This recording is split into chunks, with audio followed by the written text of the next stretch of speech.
Ayun, good day sa lahat. So, meron naman tayong napakagandang full face ngayon na re-review syempre para sa inyo. And syempre, kung ano yung nakita natin dito, kung ano na-feel natin, and kung ano nakasulat, and yung specs dito, syempre, yun yung sasabihin natin sa video na to. So, ito, ang pinakabagong full face ng Evo na entry level, no? I think this is 2025 na model M1, I think, kung di ko nagkakamali, M1-1 something ganun. So tignan natin kung gaano kaganda, kung gaano ba to, kung ano ba yung mga certification nito, kung gaano ba siya, ano bang features nito ng na helmet na to, and kung maganda ba siya, kung ano ba yung bigat niya. Syempre sasabihin natin yan syempre para sa inyo, at least baka pagbigay tayo ng idea before kayo bumili ng or nagbabalak na bumili ng helmet syempre. So dito makikita natin meron siya minimal na tawag dito yung spoiler.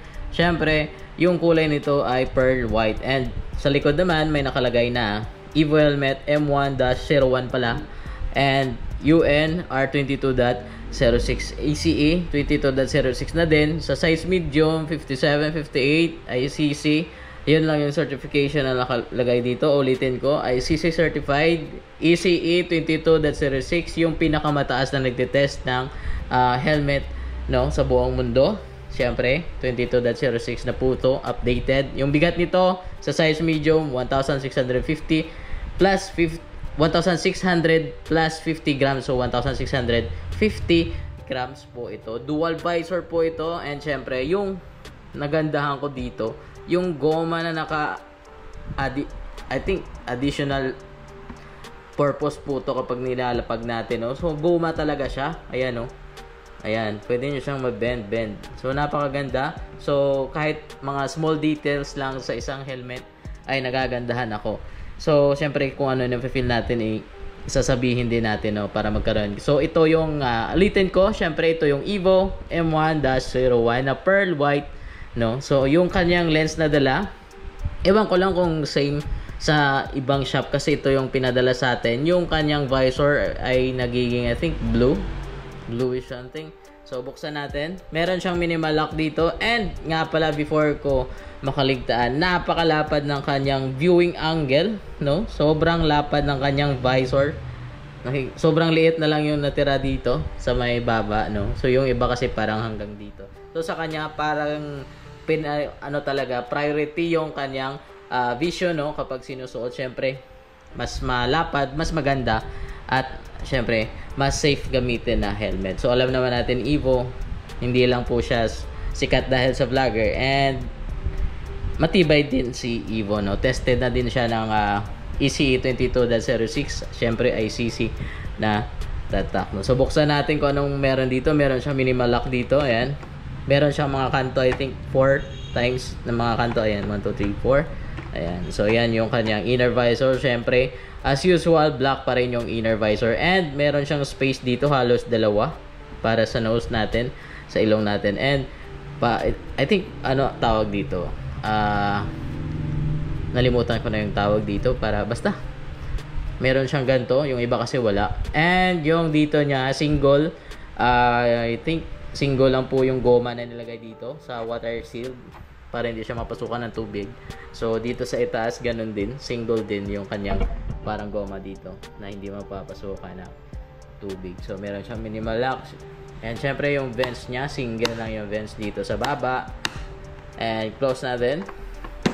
Syempre yung sa taas meron siyang dalawa, left and right. Syempre may switch din, hindi kagaya ng iba na walang switch, no? So sa kanya kapag umuulan, pwede nyo i-close yung kanyang vents, no, para hindi mapasukan ng tubig. So tingnan natin yung sa loob para malaman nyo na kung maganda ba siya o ano. Syempre yung switch nga pala nito na dual visor or inner visor sa loob, nandito yung kanyang switch. Yung iba kasi dito sa mga past na review natin. And nga pala dito sa kanyang spoiler, I think mga 2 inches yung kanyang spoiler. Parang minimal lang po siya, hindi siya gaano ka grabe yung mga spoiler ng M1, no? So I think madaming magagandahan sa gantong kulay kasi nga hindi lang siya white, ginawa pa nilang pearl white, no? So pero napakaganda niya in person, and syempre glossy po ito. So marami kasing naghahanap dito ng glossy white na helmet. So ito na sa mga ayan, tawag dito, parang naninibago kapag nag-helmet. Mas maganda to kasi nga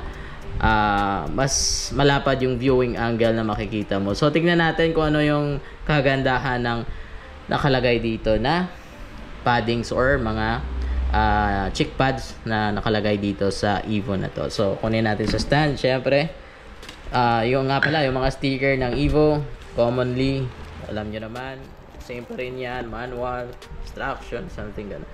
So ayan, malinis naman yung box natin. Medyo baba natin ng konti. And syempre, in first glance, kapag tinignan mo yung kanyang parang magka-the-same lang na lang sila ng mga sex, spider, ano ba ba, jelly. Medyo may pagka-the-same na sila ngayon. Mga halos ng mga fabric ng kanilang mga chicky pads, halos magka-the-same na, and halos kasing quality na din. So meron siyang emergency pull, quick release. I think bakal yung quick release dito, adjustable naman dito at saka dito. Yun nga, yung emergency pull, and yung kanyang ano ba tawag? Dust curtain, o basta yun yung tawag, I think. And syempre yung guma na dumagdag pa dito na may tatak na Evo mismo dito. And kung nagtatanong ka kung intercom ready, tignan natin. Ewan ko lang kung intercom ready. Wala kasing nakalagay.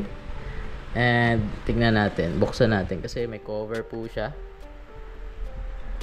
So ayan, meron po siya dito. Kung naghanap kayo ng intercom ready, si M1-01 ay intercom ready po siya. May cover lang dito. Kunin nyo lang to yung parang goma. Ayan, pag kinuha nyo yan, may lagay na po ng intercom speaker dito, left and right, ganon din dito. Syempre may tatak po yan sa loob na Evo. Kapag wala ng ganyan, syempre fake po yan yung paddings na walang ganto, sabi nila. So syempre sasabihin din natin yung alam natin, no? So kapag wala daw ng ganto, tatak ng kanyang brand, ay fake. So dito naman sa pinakataas ng kanyang ano ba tawag dito, yung paddings dito sa taas banda ay medyo makapal naman.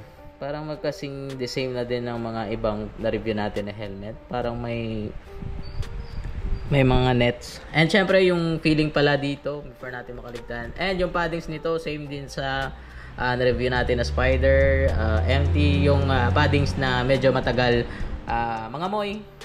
Kasi nga meron silang mga technology na nilagay dito sa paddings na ito. Kagaya din sa ibang brand. So, medyo matagal to kung i-compare natin sa mga old na mga chick pads ng helmet, no? So, yun yung kagandahan sa mga latest na mga helmet na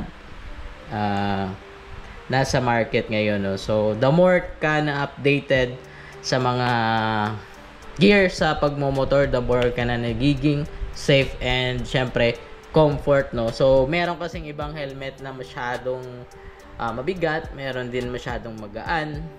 Kasi meron may mga ganun. So ako kasi tinatanong ko kung okay lang sa kanila yung bigat. And syempre meron din kasing tao naghanap ng medyo lesser yung bigat niya, or gusto niya ng parang medyo magkalapit sa carbo na weight.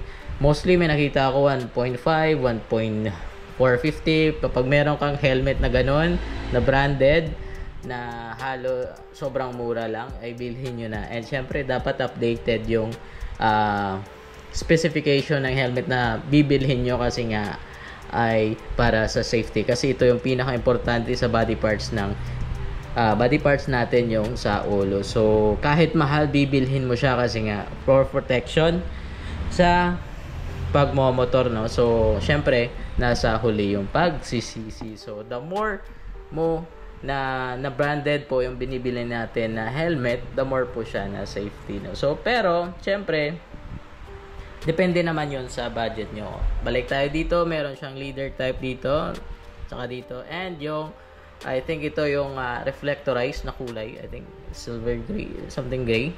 So reflectorized po siya. Ayan, at least meron siyang reflectorized, kasi kahit sa helmet dapat may kulay dito na para nagre-reflect, para at least kung gabi makikita ka sa daan, no? So yun pa rin, depende pa rin sa driver. So sa ayan, yung paddings niya hindi masyadong smooth.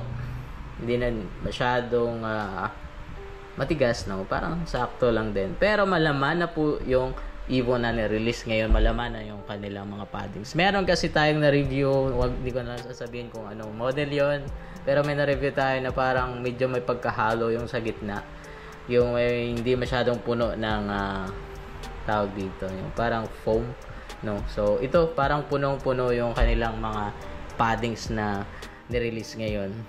Kaya parang halos magka-design na sila ng quality ng mga Spider, Sec, empty helmet at saka yung jelly. So alam naman natin syempre iba din yung quality ng mga brand na yon. Mostly yung mga Europe brand, no.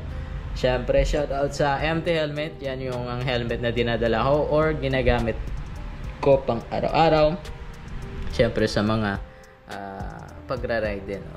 So the more ka na branded yung helmet mo and the more na updated yung helmet mo, the more ka na syempre na safety. So ride safe pa rin, and syempre wala namang helmet na hindi mawawasak kung hindi tayo nag-iingat. Pero at least hindi ka madadali agad, no, kung meron kang helmet. So compare natin sa helmet at saka walang helmet, syempre mas safe pa rin yung merong helmet dyan, no? So fake man yan o branded, pero kasi kung meron tayong helmet, at least medyo malilesser yung pagka hindi naman sa hinihingi natin, at least magle-lesser yung impact sa ulo natin, no? So pero syempre yung ating i-recommend yung mga branded pa rin na entry level, kasi marami naman helmet na mura lang, pasok sa budget talaga natin na kayang-kaya nyong bilhin syempre, no? Kasi marami, mostly sa mga Pinoy, yung binibili may medyo mura na branded na helmet, syempre for safety din. And so kaya nga natin bumili ng halos 100,000 na motor, pero sa helmet hindi nyo kaya. Yun lang, kasi marami kasi ako nakita sa daan na halos napakaganda ng mga motor pero walang helmet. Minsan nasa siko pa, pinsan meron din silang helmet pero nutshell, no? So hindi siya recommend, and bawal po yon yung mga nutshell na gumagamit ng motor sa highway. Pero lang siguro, pero kung safety yung tinatanong nyo, mas maganda pa rin yung full face, no? Kung hindi kayo sa full face, meron din mga modular din yan. Super safe naman yan and tested naman. And syempre kahit half face, basta may visor, safety pa rin yan. Pero iba pa rin talaga yung full face na helmet. Sobrang safety po ng full face, no? Kasi overall na ulo natin ay sakop ng isang full face, no? Kumbaga protected lahat sa ibabaw, sa gilid, sa likod, sa front, halos protected ka ng full face helmet. So I think nakapagbigay naman tayo ng idea and kung ano yung nakalagay dito, kung ano yung nakasulat dito sa helmet na to. I think nabigay ko naman sa inyo, nasabi ko na kanina. So nga pala, sa mga bago natin dyan, welcome po dito sa YouTube channel natin, sa Sputnik Moto, and syempre sa Cycle Speed Iloilo, sa Facebook page natin. Syempre dyan tayo nag-upload ng mga video natin or mga vlog natin. Syempre shoutout po sa inyo sa mga bago dyan, sa mga kapanood. Please subscribe po para maging updated kayo about sa mga gears, helmet, mostly yung nare-review natin palagi, yung mga helmet na lumalabas, nagtitrending. Syempre, yun yung mga bini-video natin para magka-idea kayo, no? So, I think nasabi ko na lahat, and welcome po sa video na to, and salamat din sa pagpanood sa video na to.